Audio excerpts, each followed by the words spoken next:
అంటే మన వ్యవహారము మన సంసారం ఎంతంటే గుడ్డెద్దు చీలబడ్డట్టుగా ఉంది.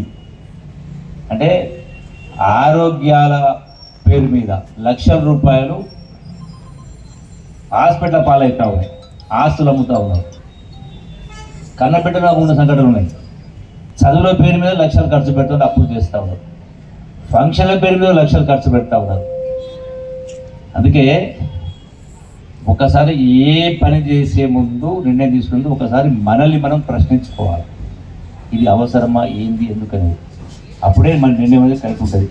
ఒకరి కోసం చేయడమే కాదు. మనం రేపు పొద్దున చెడిపోతే ఏమంటారు, అది ఇప్పుడు లంగా చనిపోయినట్టు.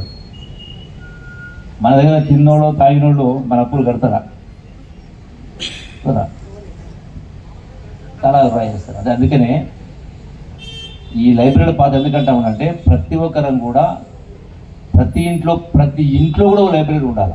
చదువుకునే పిల్లలు ఉన్నారు, ప్రతి ఇంట్లో పేపర్స్ ఉండాలి, ప్రతి ఇంట్లో గొప్పవాళ్ళ పుస్తకాలు ఉండాలి.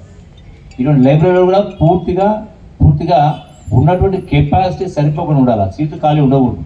అంటే ఆ స్థాయిలో దీన్ని ఉపయోగించుకున్నప్పుడే ఈరోజు గౌరవ శాసనసభ్యులు శంకర్ గారు మరి ఇంత కార్యక్రమం ఏర్పాటు చేసి ఒక మరి స్వరూప్ భవన్ ఒక మంచి గొప్ప వ్యక్తిని లైబ్రరీ చైర్మన్ చేసిందంటే, ఇంతమంది కమిటీ ఏర్పాటు చేసినంటే మరి సార్థకత ఉండాలంటే ఈ లైబ్రరీ అనేది మరి ఎప్పుడు నిండుగా ఉన్నప్పుడే, అన్ని పుస్తకాలు ఉన్నప్పుడే ఈ మీటింగ్ అర్థం ఉంటుంది. కాబట్టి ఆ దిశగా అందరూ కూడా ఆలోచన చేయాలని చెప్పని మరి ఈ సందర్భంగా నన్ను ఇక్కడ పిలిచినందుకు మరొకసారి మాట్లాడే అవకాశం వచ్చింది. మీ అందరికీ ధన్యవాదాలు తెలియజేస్తూ సెలవు తీసుకుంటున్నాను.